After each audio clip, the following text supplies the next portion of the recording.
تعالوا شوفوا شو عم نعمل اليوم. اليوم فطورنا هو همبرجر. عم نقلي البطاطا، هون عم نساوي الشوربة، شوربة الفطر. تمام. هون هاي وجبة البطاطا، هاي جبنة اللي بدنا نحطها شيدر. هاي قطع الهمبرجر اللي بنحط فيها الساندويش. تمام. هاي اللحمة أنا مساويتها على إيدي طبعا، يعني أنا متبلتها بس ملح وفلفل، ما بحط لها شي دهنة، اللحمة تكون ظريفة. هاي هي.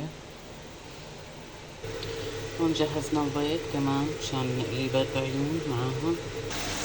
هاي البطاطا هون تحمرت، وهون حطينا 3 قطع نبلش نقليهم. والشوربة عنا جاهزة صارت، شوفوا ما أحلاها. هلا البطاطا لازم نقيمها